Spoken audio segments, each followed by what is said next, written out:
Imagina un mundo donde la razón se resquebraja, donde las costumbres y las tradiciones parecen sacadas de otra época, y sin embargo, a tu alrededor todo está cambiando. Se está conformando el mundo que vamos a habitar hoy, la forma de entender el arte, la cultura, nuestro propio sistema político, social, nace en este intervalo de siglos, entre el XVIII y el XIX. Es aquí donde vive Goya. Lo complicado de esta historia es que lo hará desde un lugar bastante complejo. La España de finales del XVIII e inicios del XIX es de los contextos históricos más complicados de explicar, más difíciles de entender e incluso de racionalizar. Hoy vamos a intentar resumir y explicar de forma clara ese contexto en el cual habita Goya, es decir, la segunda mitad del siglo XVIII y la segunda mitad del siglo XIX, aproximadamente. En toda historia del arte el contexto es fundamental para poder comprender la obra y para poder darle un sentido y no caer a veces en interpretaciones erróneas o que la llevamos demasiado a nuestro tiempo. A pesar de que el arte consiste en eso, si admiramos a Goya es porque ha pervivido de forma atemporal a través de otros artistas. Incluso podríamos decir que se ha conformado su figura y su importancia a través del paso del tiempo y no en su época. Del mismo modo, también dejaremos claras unas claves como puede ser el entendimiento del propio arte o de la pintura en un momento y otro en el cual vivimos. Es decir, hasta el siglo XIX la pintura no está hecha para que la vea el gran público, ni existe siquiera en los museos cuando nace Goya, como tales, ¿no?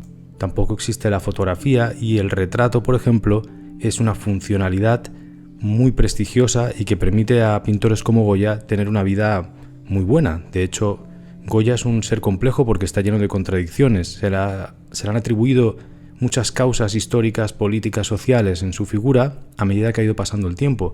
Muchas de las obras que más hemos admirado con el paso del tiempo, porque conformaban un signo de modernidad que todavía no existía, la propia idea de modernidad, nace también con la relectura de artistas como Goya, incluso el descubrimiento de esas obras que han estado ocultas al gran público. Quizá en una época Goya se muestra al mundo que puede conocer la pintura, que en este caso podríamos hablar de una aristocracia, de una nobleza, como alguien que pinta pinturas religiosas, un gran retratista, alguien que tiene muy buenos contactos sociales, pero jamás se le ocurriría presentarse como el genio expresionista que pinta estas pinturas negras o esta parte que hemos acabado llamando goyesca de la sociedad, ¿no? Sino que eso, a pesar de que puede llegar a ser público en un momento dado, queda más oculto, no es la cara que la gente de época de Goya conocía. Esa interpretación de Goya vendrá con el paso del tiempo y con el nacimiento de las corrientes modernas y la conformación de nuestra sociedad actual, la mirada del arte que tendremos y donde podremos apreciar y valorar lo que hoy en día admiramos tanto de este artista. Así que en el vídeo de hoy vamos a hacer el ejercicio de distanciarnos un poco. El objetivo de esta serie de vídeos es dividirlo en partes que hagan un análisis muy profundo de este artista y de su contexto y de sus obras y de su influencia, de una forma que quede extensa, podemos decir académica, o también un poco actualizada y no tan dependiente de textos antiguos, con una mirada un poco más contemporánea, pero al mismo tiempo muy profunda y con todas las complejidades que requiere un artista de tanta importancia o de tanta influencia más bien, ¿no? Porque nadie es tan importante al final. De este modo dejamos para siguientes vídeos aspectos más concretos, tanto de su pintura, por ejemplo las pinturas negras, algo más biográfico. Hoy intentaré solo hablar del contexto. Espero que lo disfrutes.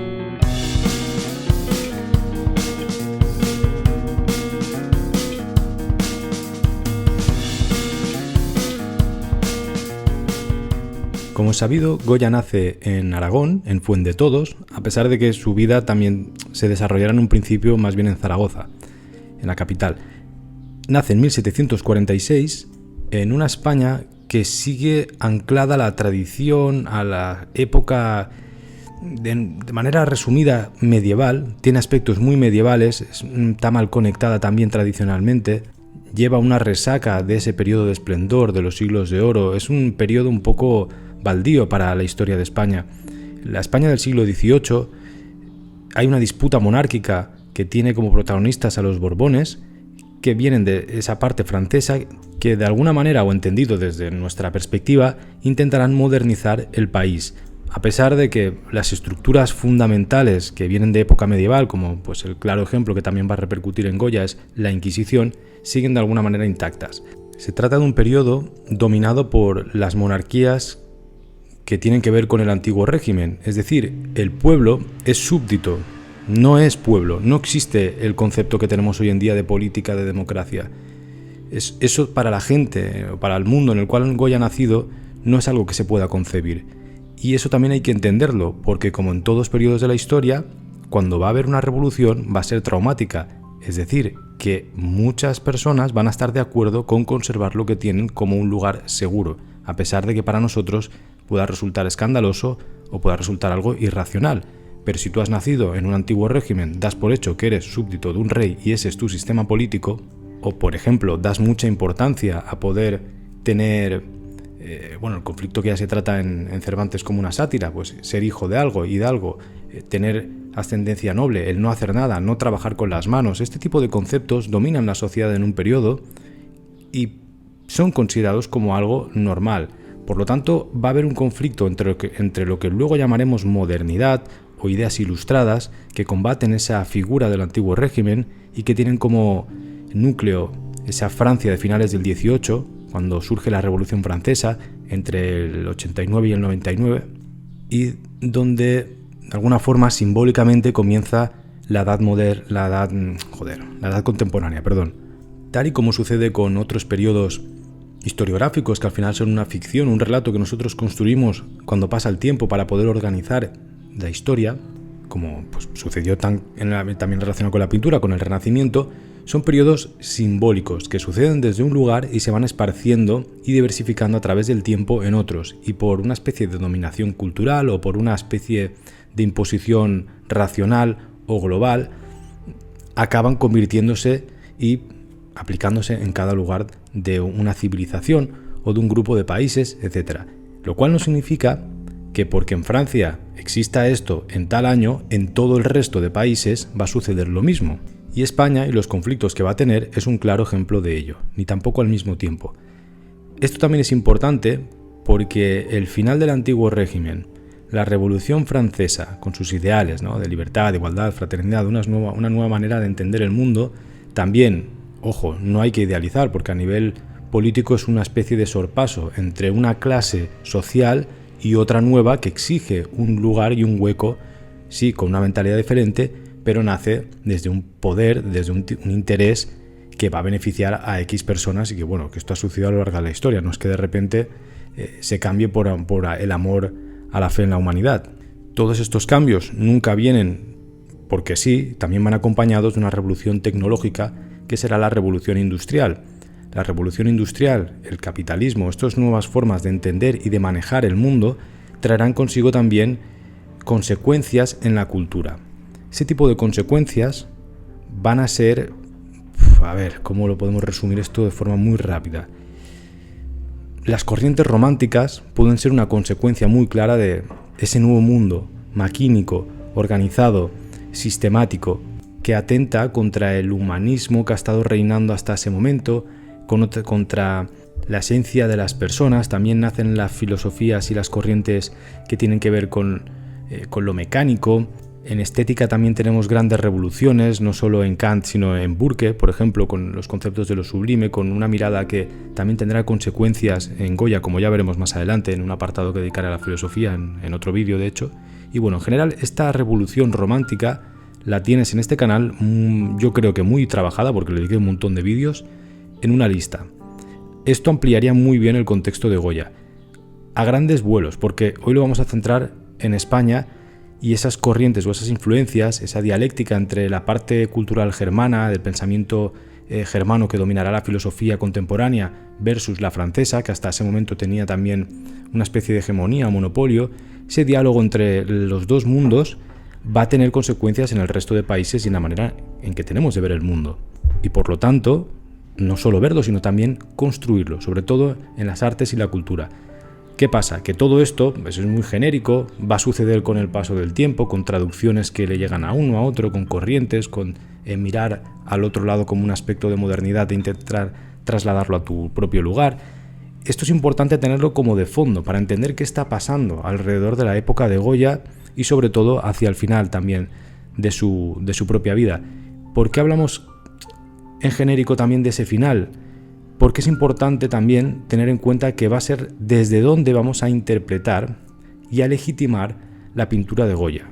Porque otra cosa es lo que Goya vive en su contexto, que insisto, Goya es, por resumir, un pintor que adquiere muchísimo prestigio en vida, que tiene muchísima pasta. Goya se forra literalmente a base de hacer retratos, buenos contactos y un buen meneo social en la aristocracia del país, y de ir para un rey, para otro, y sortear cuando vienen los franceses y cuando vuelven los otros, ¿no? Y será alguien respetado en su mundo, pero en su mundo. O sea, tú hoy vas por la calle y le dices a alguien Goya, o viene un guiri que va al Museo del Prado y dices Goya, y la mayoría de la gente le suena, aunque sea por los premios del cine, o yo qué sé, o porque sale por ahí, o porque hay una marca de pinturas que se llama tal. Está, ¿no?, en nuestro contexto de una forma que no es en el suyo. En la calle alguien preguntaba por Goya y nadie sabe quién es, igual que nadie sabe quién era Velázquez, porque esas pinturas estaban concebidas para mirarse de puertas adentro en lugares concretos. Llega un momento en el cual ya empezarán a abrirse los museos, el siglo XIX y la Revolución Romántica traerá estas consecuencias, abrir todas las colecciones y toda la pintura al resto del mundo, pero eso no sucede todavía en época de Goya. La manera de acaparar la pintura, de verla, es o eres pintor de cámara o pintor de algún... o te dejan entrar y mirar el cuadrito un día y acceder a ello. De hecho, también habían retratos que se hacían así. Tú veías el retrato de un retrato y pintabas así al retratado, porque no iba a posar para ti si no eras nadie. O directamente a través de grabados. Grabados que se hacían por copistas y luego pues se grababan y salían en algunos otros sitios y se podían ver de esta forma. Bueno, pues con este marco un poco así también a vuela pluma de cómo puede estar el mundo, vamos a centrarnos un poco también, vamos llegando a esa España. Tenemos una España que, como vemos, las ideas modernas, esa ilustración francesa, encarnada en los textos de Rousseau, de Voltaire, de Diderot, de todos estos nombres que hemos estudiado en el colegio algún día, llegan de lejos, ¿vale? O sea, llegan y van a ir llegando, pero son ideas que están sucediendo en otro lugar, en un momento en el cual la conexión no es la que vivimos a día de hoy. Y eso está empezando a suceder cuando nace Goya o cuando él se va haciendo un adulto. Por otra parte, tenemos una España que incluso a día de hoy lo vemos un poco representado también en ese imaginario popular, una España en general, a pesar de sus diferencias que tiene o de las grandes capitales que pueden existir, en general es una España que se ve como supersticiosa, oscura, bajo un dominio eclesiástico, anclada a las tradiciones y en general con ese saborcito medieval, ¿no?, feudal. Una España también que vive con un recuerdo muy lejano ya del esplendor que pudo tener o que tuvo en su momento en época de conquista, esta serie de concepciones, ¿no? La religión lo inunda un poco todo, parece que domine todas las capas sociales y culturalmente se siente un tanto decadente. Falta de los referentes que en un momento dado tuvo. De hecho, esos referentes que a veces asociamos al siglo de oro ya estaban en un periodo de decadencia y por eso florecen de una forma tan excelsa, ¿no?, a nivel cultural, o es tan interesante ese contraste. Pues bien, esto también en el arte es importante tener en cuenta que cuando uno se hacía pintor en aquella época, pues evidentemente debería pasar por Madrid en un momento centralizado, y en Madrid vas a poder ver cosas, sí, pero la mayoría de pintores siguen idealizando la educación a la italiana. El Renacimiento sucede en Italia y la pintura que se entiende como pintura de verdad en ese momento está en Italia. Entonces, si alguien quiere dedicarse a ser pintor, por huevos le toca pasar por Italia, por las grandes ciudades, Roma, Florencia, y allí poder ver y absorber lo mejor que se hace tanto en el pasado como en el presente. Esto puede parecer, no sé, hasta cierto punto lógico o un poco raro, pero piensa a día de hoy. Tú quieres ver algo y pones en Google y te sale toda la pintura que quieras, puedes ir a cualquier museo. En aquel momento no sucede así y se entiende que la educación pictórica también es mucho más estricta. No hay tantas corrientes y eso será la modernidad, la liberación del yugo de la pintura a la representación. De alguna forma tiene que ver con eso. Entonces, hay métodos o ideas muy fijas, como es el viajar para poder entender esa pintura en el núcleo donde ha sucedido, que son prácticamente obligatorios. En cuanto, bueno, y luego ya llegaremos a esta parte quizá un poco más de la pintura. Pues, la gente que conozcáis el canal ya sabéis que yo voy hilando aquí las ideas que he ido investigando para mis propios asuntos, que no es un canal divulgativo y por lo tanto no voy a ordenar esto, sino que lo voy a ir narrando a medida que me venga a la cabeza. Otro dato importante, que no sé si lo he citado al principio, es que hay un cambio de sucesión en el contexto español inicios, bueno, era 1700, ¿no? Clavado.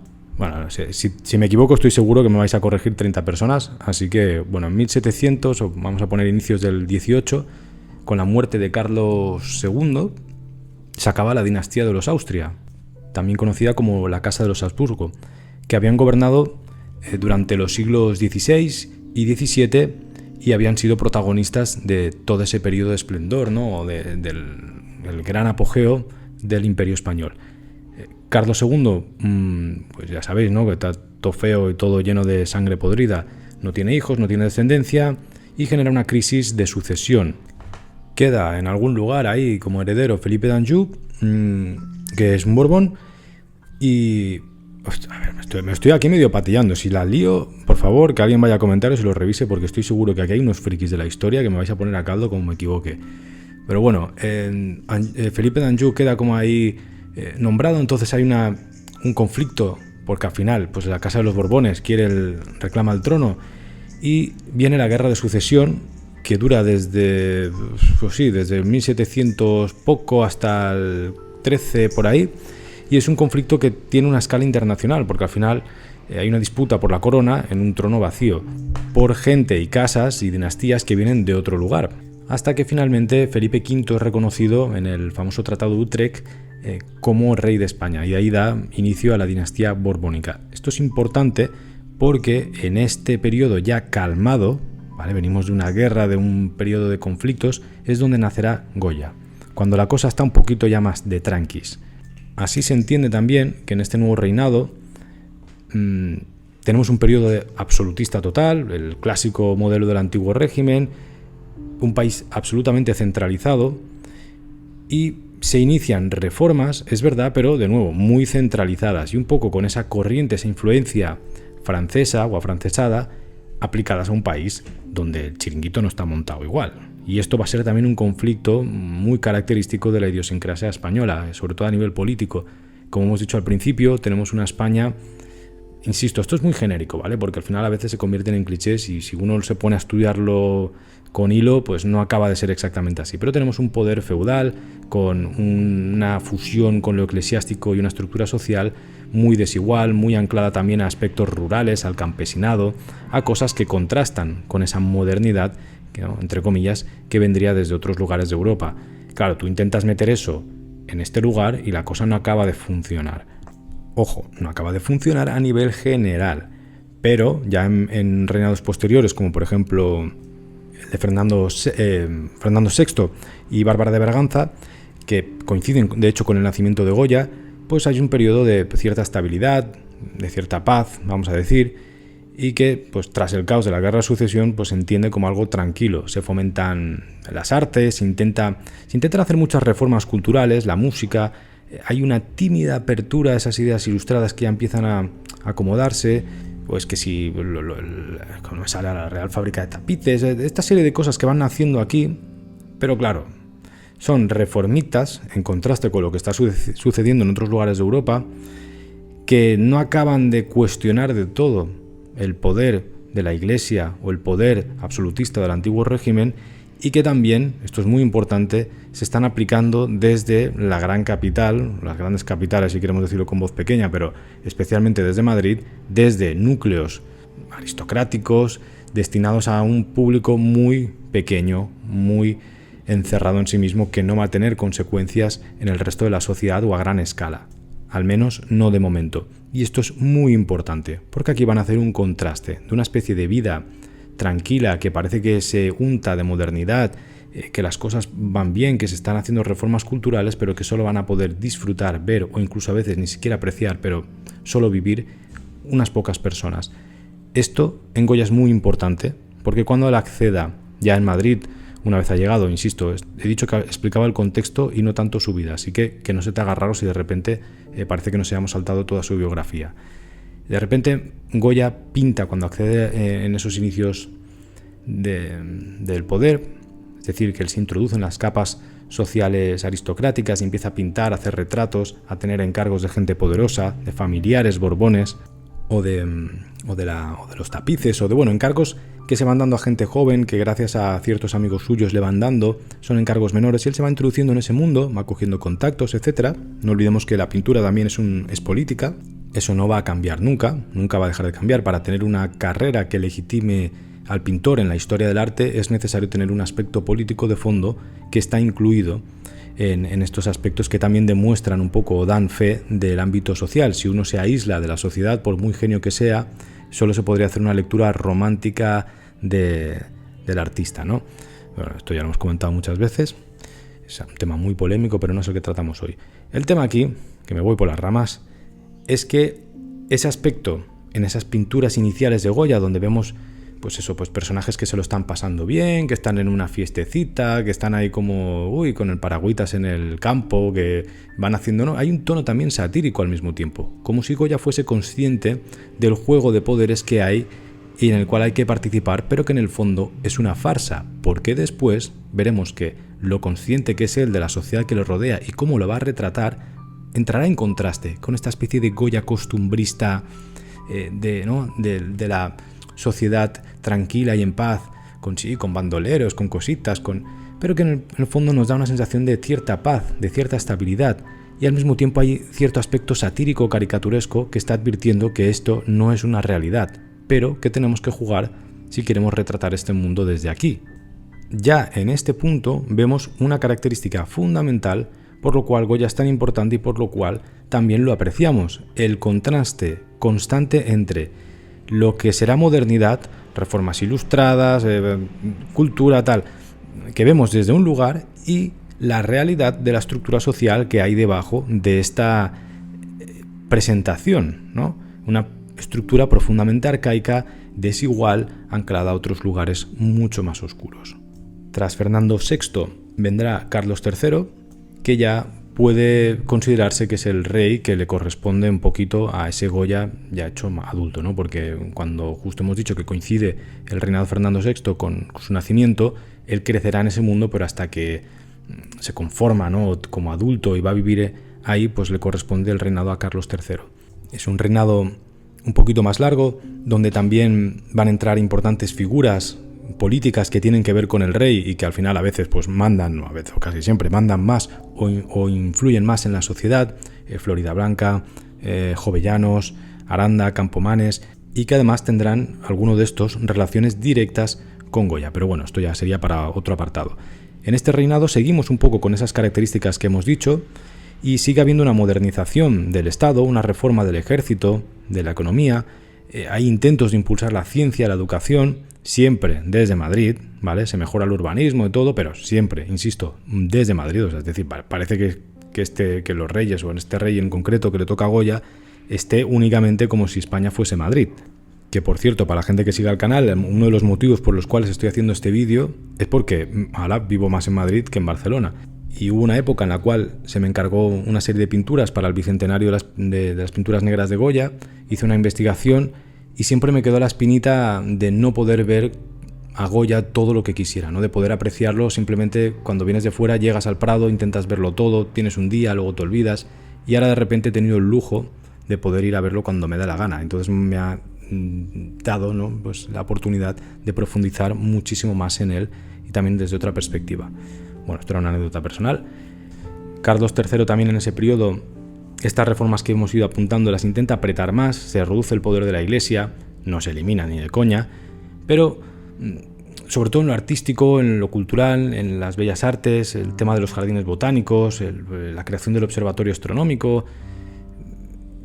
toda esta serie de ideas que también es... ¿Cómo era esto? Que me acuerdo del cole, ¿vale? Lo de todo con el pueblo, no, todo para el pueblo, pero sin el pueblo, que era lo que se llamaba el despotismo ilustrado. Esta especie de tutelaje, de entender a través de las ideas ya de la Ilustración ya mucho más formadas, esos conceptos se van conformando y van influenciando mucho más a la sociedad y a los pensadores, de que los que mandan, un poco también a la manera de Platón,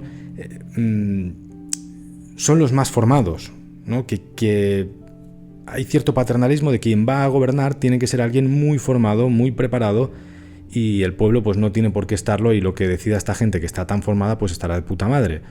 Y todas estas cosas, por muy raras que nos suenen a día de hoy, hay que entenderlas en un mundo en el cual, para la peña, lo normal, para la gente, como estaríamos nosotros por la calle, que ni hemos visto a Goya, ni sabemos quién pinta, ni que hacen nada, que entiendes que para ti, pues das por hecho que el rey, pues es el rey, el mundo funciona así, tú eres súbdito de un rey, y ni democracia, ni votar, ni pollas en vinagre, eso no existe en la cabeza de nadie.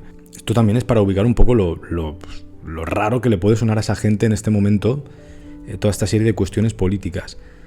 Aquí es donde Goya ya empieza a trabajar. Yo insisto, lo he ido mezclando un poco porque al final estos reinados se pueden parecer, van evolucionando o tienen sus características, y nombrar a un rey u otro pues es una manera que hemos tenido de organizar y de ordenar y entender la historia, aunque la realidad luego no es así, ¿no? Pero bueno, Goya empieza a trabajar en este contexto. Ahí es donde empiezan los famosos cartones para los tapices. Cuando se hacen los tapices y se habla de cartones, es que primero hay que pintar al óleo, hay que preparar ese tapiz que se va a hacer posteriormente en una pintura. Y esta serie de diseños también es algo importante, porque a día de hoy, para nosotros, en nuestra sociedad, lo que más se valora quizá es la pintura. Sobre todo, ¿no? Pues alguien ahora viene Pensemos que la pintura, para empezar, y esto no ha cambiado, ¿vale? Por mucho que le vistamos capas, es para alguien con pasta que la paga, que la compra y que la utiliza o para presumir de poder, para lavar dinero, para tener prestigio, para decorar, en general, para muchas cuestiones que tienen que ver con quien paga y con las corrientes de moda de la época, que se mezclan luego con lo filosófico, lo social, lo que tú quieras, ¿vale? Pero en un principio, un gran peso de lo que es la pintura tiene que ver con esto. Y los tapices, en esa época, en este contexto, son lo más guay. O sea, tú eres rey, tienes pasta, eres un noble, lo que sea, tapiz para tu casa. Y esto, ¿por qué lo destaco? Porque en el contexto nuestro, y a posterior incluso con la modernidad, las ideas que tendremos hacia la pintura, hacia el propio arte, un tapiz es una mierda. A ver, es como algo decorativo ahí, aburrido, algo de tercera división. De hecho, creo que los cartones de los tapices de Goya se encuentran de chiripa y se restaron, porque si no estaba por ahí abandonado. Y a día de hoy, pues, un tapiz de Goya, un cartón original de Goya, pues pagaríamos como, vamos. Y durante mucho tiempo eso no es considerado algo, ¿no? Pero en el momento en el cual Goya vive y empieza su carrera, es algo bastante importante o bastante considerado a la moda, ¿no? En este mismo periodo, y esto creo que lo expliqué en algún vídeo sobre arte precolombino, en San Agustín, por ejemplo, cuando se expulsan a los jesuitas, llegan muchos al otro lado del charco, y tienen edificios, yo qué sé, pues en Colombia recuerdo visitar, creo que es en Ciudad, ¿cómo se llama? Ciudad Perdida, no, aquí estoy liando ya, que me quiero abarcar mucho y luego me hago la picha un lío. Bueno, que se expulsan a los jesuitas, ¿vale? Una orden religiosa que había tenido mucho poder, especialmente en lo educativo, en lo filosófico, en España y no me acuerdo del año, 1700 largos, segunda mitad del siglo XVIII, se expulsan como un intento también de eso. Es un símbolo de intentar reducir el poder eclesiástico en muchas capas sociales. No se consigue del todo, ya lo sabemos. Luego también hay otro momento clave, que esto también me acuerdo del cole, ya que tú sirvió de algo, ir al bachillerato, el motín de Esquilache. El motín de Esquilache no deja de ser, resumir de una manera muy así rápida, una especie de revolución, ¿no?, popular contra las reformas externas, para que entendamos cómo es la sociedad de aquel tiempo y lo frágil que era ese proyecto ilustrado que a día de hoy nadie discute y que incluso hemos acabado considerando como el lado bueno de la historia. Algo que, bueno, pues la historia no se puede juzgar como bien, mal, ¿no? Eso sería tratarnos de imbéciles, porque sería como reducirnos a cuentos de Marvel o películas de superhéroes donde hay un bueno muy claro, un malo muy claro, y el que gana al otro pues es el que es bueno, ¿no? Yo creo que lo interesante es analizar la complejidad sin intentar ver que era mejor o peor, aunque estemos todos muy contentos en el mundo que vivimos o no.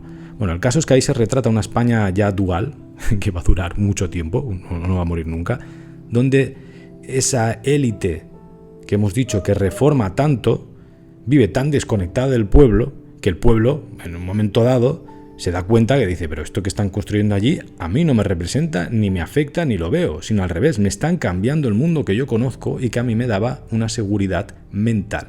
Esto no nos puede sonar tan raro, porque a día de hoy la política sigue funcionando igual.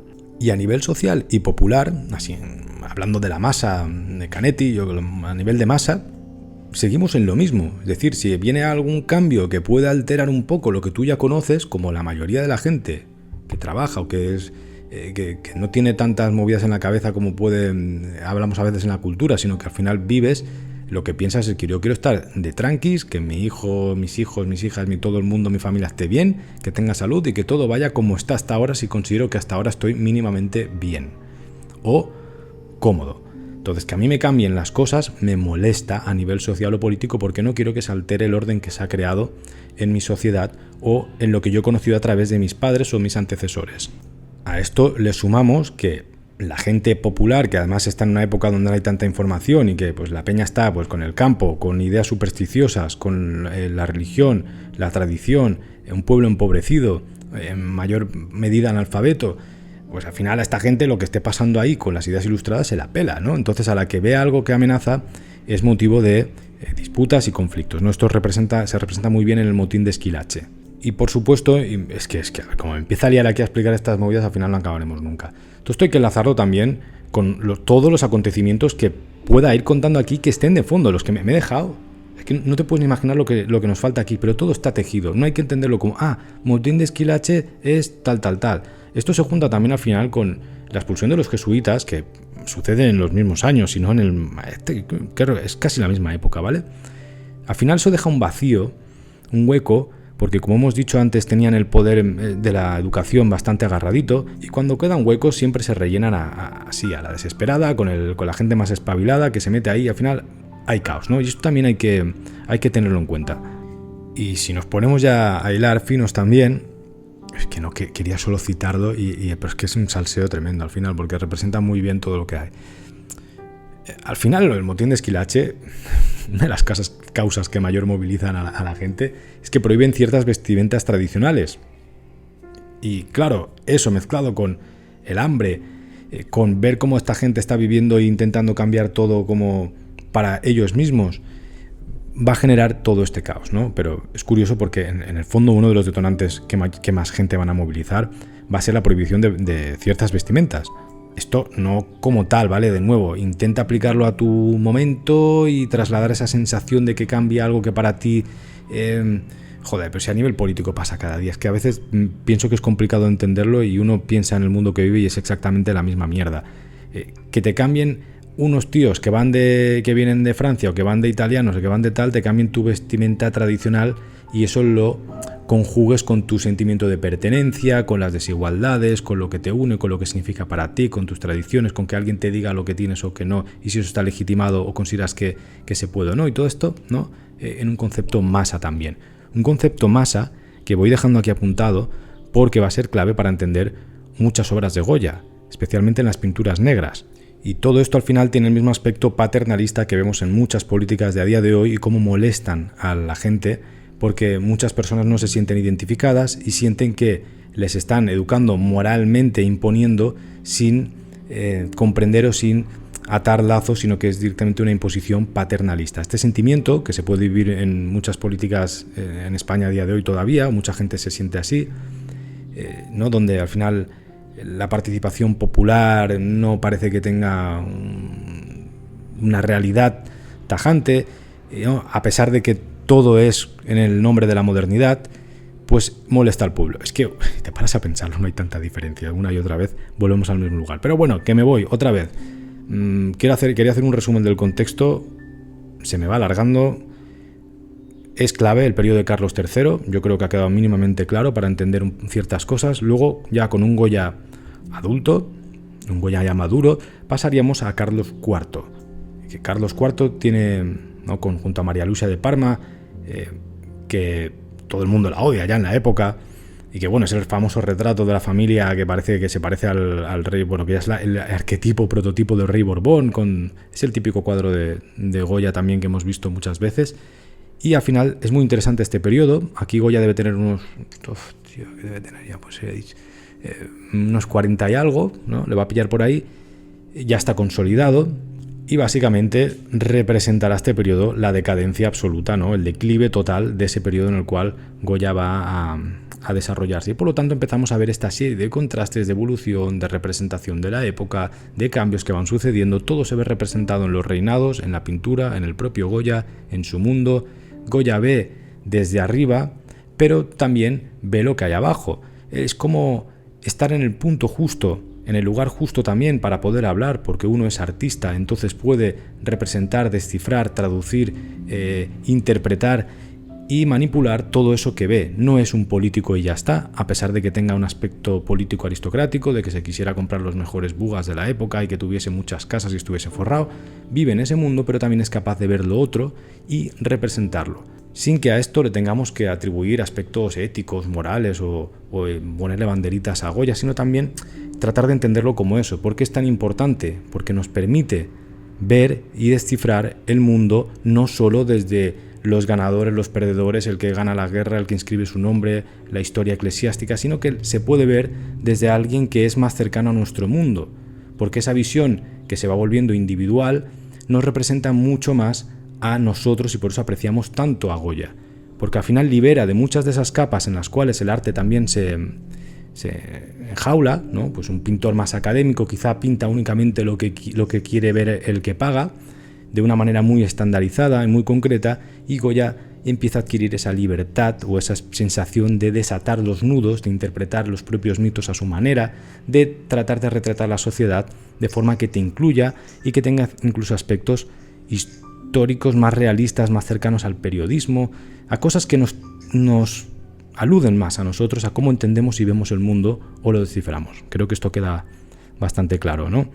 En este periodo de reinado de Carlos IV tenemos la famosa figura de Godoy, Manuel Godoy, el válido, el favorito de la reina, objeto de escándalos, de burla, de memes, y también objeto del símbolo de lo que es la política en ese momento y de cómo va a acabar siendo.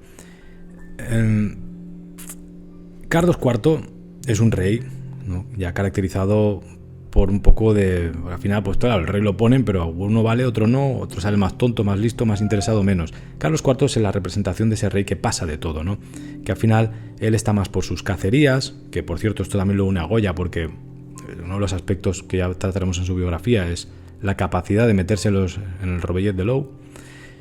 Pero bueno, que Carlos IV es un rey que pasa un poco de todo.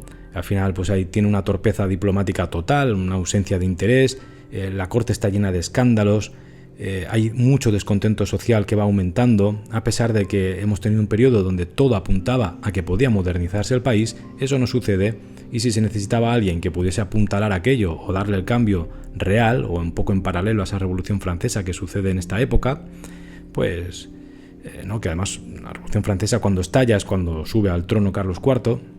Digamos que este señor es incapaz de manejarlo y bueno, pues la gente que tendrá alrededor, esos ministros válidos y toda esta peña de poder, va a hacer un poco lo que le dé la gana a cada uno, van a hacer su Juego de Tronos y pues bueno, pues como buena serie de Juego de Tronos, hay mucho salseo, pero las repercusiones sociales ya sabemos cuáles van a ser.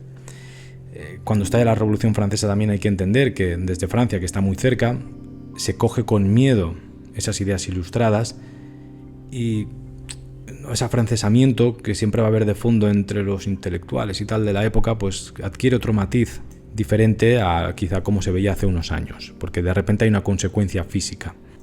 ¿Cuál es la manera de gestionar ese cambio, ¿no? En lugar de acogerlo, el reinado de Carlos IV, no digo él en sí, porque yo creo que al final a toda la gente que tenía alrededor, y él también, pero bueno, pues un poco ausente, pues decide, en lugar de acogerlo, pues más bien censurar, perseguir, intentar restablecer el poder de la Iglesia con nuevas alianzas que, ¿no? Veíamos cómo se iba intentando diluir, romper esas relaciones, y de repente aquí vuelven a anclarse. Se refuerza también la censura inquisitorial, a pesar de que estamos en un periodo en el cual ya dejará de tener importancia. Hay un intento de volver atrás como una forma de asegurarte. Sucederán también una serie de conflictos, como es la guerra contra esa Francia revolucionaria, que pues, va a terminar muy mal para España, como ya sabemos.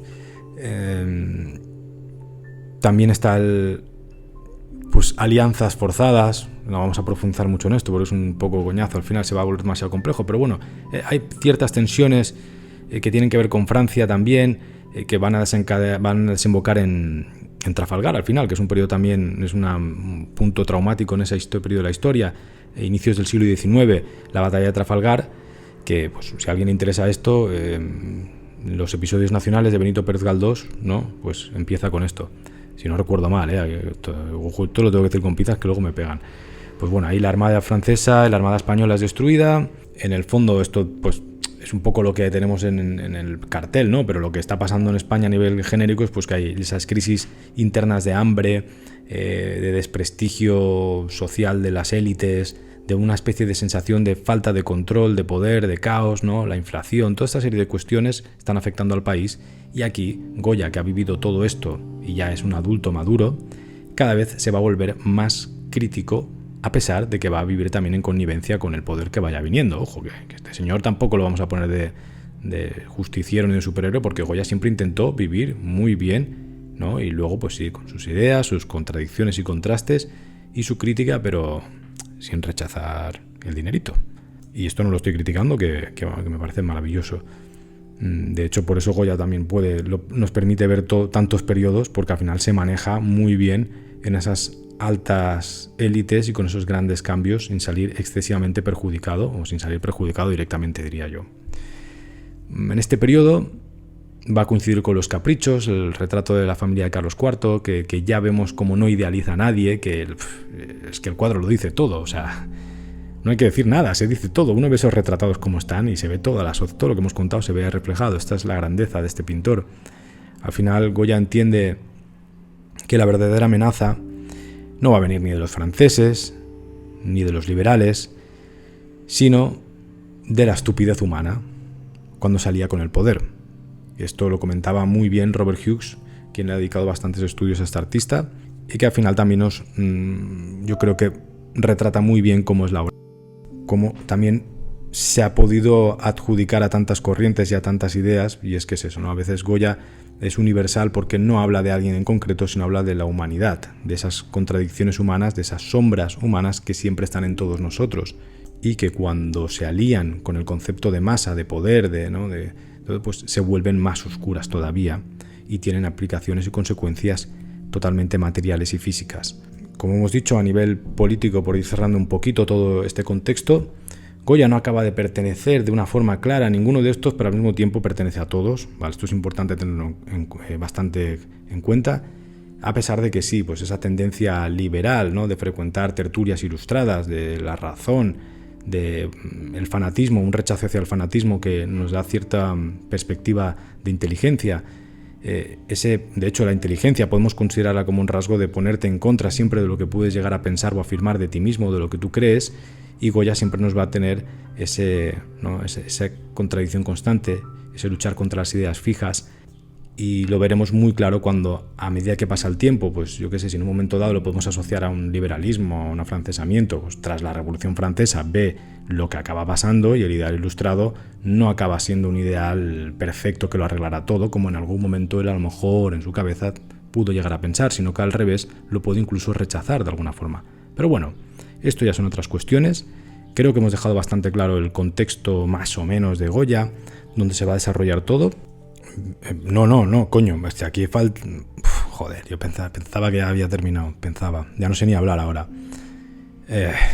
Fernando VII, no podemos terminar sin mínimamente darle un lugar a este señor. Ya un Goya mayor, bueno, mayor para esa época también, ha visto todas las guerras, todos los cambios, como hemos visto, ha pasado todas las que puede pasar, ¿no? Sigue ahí. Y bueno, al final, como quien diría, lo peor está por venir.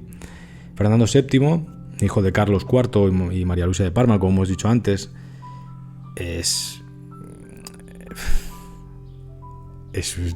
no sabría cómo definir, pero es uno de los personajes más detestables, ¿no? que ha podido tener este arco de personajes reales de la historia, ¿no?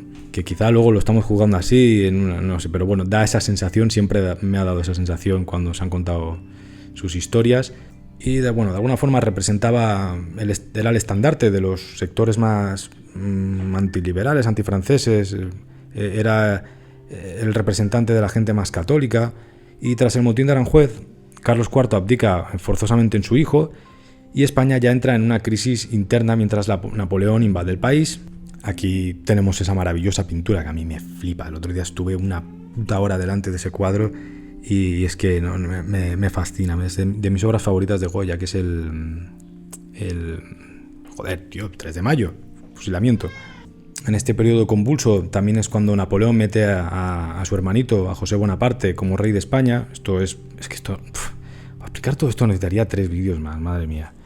Bueno, lo dejo aquí apuntado, que cada uno se busque la vida un poquito. Es interesante lo complejo que llega a ser esto, cómo podría haber sido la historia en un lado, en otro, si es bueno o es malo la cosa. Es muy complejo. Al final esto inicia la guerra de la independencia española en 1808. Es un conflicto descentralizado, guerrillas populares, el ejército francés, se meten tropas aliadas británicas por medio. Todo esto acabará en la Constitución de Cádiz, en 1812, que es la primera constitución liberal de España. Y es un hito histórico muy interesante, pero que bueno, no, durará y tendrá las consecuencias que tiene. Al final, Fernando VII regresará al trono tras la derrota de Napoleón y de alguna forma, ahí viene el mote de El Deseado, porque representa un poco ese volver al lugar donde estábamos tras la invasión de los franceses, que de ahí nos dan asco, ¿no? Al final te está invadiendo el otro, va a venir, pero ¿qué pasa? En cuanto pisa España, anula la Constitución de Cádiz, persigue a todos los liberales, reinstaura la Inquisición y se proclama rey absoluto por la gracia de Dios de una. En esa década absolutista de volver, pues se pone hard. Censura total, ya hemos dicho, la Inquisición se vuelve a restablecer, se persiguen las ideas liberales, el rollo afrancesado, la ciencia, los artistas que sean críticos, los ilustrados. Mucha gente acaba en el exilio, en prisión, y todo esto va a ser un cacao, pero un cacahuete muy complejo que es que de verdad que necesitaría 3 vídeos. Este periodo de la historia es muy complicado de entender, y de fondo los carlistas y su puta madre. Pues bueno, al final, en esta época, por centrarnos un poco en Goya, tenemos los disparates y esas series de grabados que al final no han visto la luz, pero que representan muy bien lo que hay de fondo. Las pinturas negras están también por aquí, el testimonio íntimo al final de una sensación que se tiene de alguien ya adulto que está viendo todo lo que ha pasado y que ha perdido la fe en la humanidad, entre comillas, por poner un poco de romanticismo a esto. De hecho, el romanticismo trae ideas también que mezclan un poco lo esotérico, toda esa idea de brujería, el ocultismo mezclado con la historia, mezclado con toda esta serie de revolución cultural que hay, un intento también de contrarrestar la idea de la máquina, del capitalismo, de los sistemas organizados, ¿no? Hay un intento de volver a ese aspecto humano tribal, interior, que también estará muy de moda en la intelectualidad o en los ambientes de la época. El oscurantismo, el concepto de la sombra en sí, en el ser humano y en todo, adquiere mucha importancia en la estética, y todo esto junto con este contexto político-social que fomenta también el recrearte en estas partes, también nos ayudarán a entender muy bien por qué Goya pintaba lo que pintaba, entendiendo al final que Goya no es quien inventa todo esto, ¿vale? Por eso hay que dejarlo muy claro, sino que es quien mejor lo representa para nuestros ojos, para nuestra manera de entender el mundo. Pero él no deja de ver y interpretar lo que el mundo está escupiendo constantemente, ¿no? Y también tenemos la suerte de tener a un pintor que vive todo ese periodo de manera óptima, es decir, que casualmente nace y fallece en el periodo donde todo esto va a suceder y por lo tanto va a poder ser un testigo. Lo podríamos dejar un poco por aquí porque, a pesar de que el trienio liberal también va a estar por ahí, se restauran la Constitución de Cádiz con Riego, pero ya que ya está un poco ya como que no es tan protagonista. Molaría el contexto de por qué luego se va a endiosar a Goya, pero esto lo voy a dejar para la influencia, ¿no? Para ese vídeo que voy a dedicar a las consecuencias que tendrá Goya y su obra en el arte contemporáneo en nuestro mundo. Ya Goya en el exilio, como todos sabréis, en Burdeos, al sur de Francia. Bueno, el exilio. Siempre se dice un poco así, pero bueno, exilio los cojones, ¿no? Que al final también... Goya tenía muchos contactos, no acaba de estar como... No creo que sea un exilio como tal. Bueno, que ha sido suficiente, si no luego esto se hace mucho más complejo de lo que pensaba. Espero que lo hayas disfrutado, que haya quedado bastante claro. Si crees que que te hace falta más, que le hace falta más a esta serie, yo luego entiendo que a medida que vaya haciendo los otros vídeos también aplicaremos capas de contexto, pero que este es un poco el núcleo que ayuda a resumir, a entender y la obra de Goya y disfrutarla de una manera mucho más óptima. Pero bueno, si consideras que aún hace falta más, a mí no me importa darle más capas a esto, porque creo que es un tema muy interesante, un periodo de la historia que, insisto, si te ha gustado, ves a la lista de romanticismo, porque va a ampliar muchísimo más todos los conceptos que hemos tratado, sobre todo a nivel filosófico. Y bueno, espero que la hayas disfrutado. Y vamos a seguir con esta serie que creo que va a estar muy bien, de verdad, creo que va a estar muy bien, me hace mucha ilusión. Si quieres seguir pues como nace estas cosas, puedes seguirme en redes sociales buscando a Alejandro Acosta, dejo aquí abajo los links en la descripción. Y como siempre, te invito a escuchar esto también en formato podcast, en todas las plataformas de forma gratuita. Y si quieres suscribirte al canal, todas estas cosas que siempre se dicen y que al final no importan. Lo pondré en una lista aparte, que igual digo esto y cuando lo veas no está, pero mi intención es ponerlo todo en una lista que ponga Goya. Igual si es la primera vez que llegas al canal, la mayoría de temas se conectan, pero siempre los divido en listas para poder asimilarlos más fácilmente. Intentaré seguir un orden, pero bueno, es probable que diga esto y el siguiente sean directamente las pinturas negras a través de la bibliografía, principalmente el libro de Valeriano Bozal, que siempre es el que me gustó más. Y bueno, los libros de Nordstrom, en general, ya hablaremos en cada vídeo, le dedicaré la bibliografía que haga falta, más específica y más concreta. Muchas gracias, has llegado hasta aquí. Y antes de despedirnos, ¿qué fragancia le pondrías a Goya? ¿Qué perfume tendría? ¿O a qué te huele la época de Goya quizá? Más interesante aún. Espero que tengas una buena tarde o una buena noche, depende de dónde me estés escuchando, y nos vemos en el siguiente vídeo.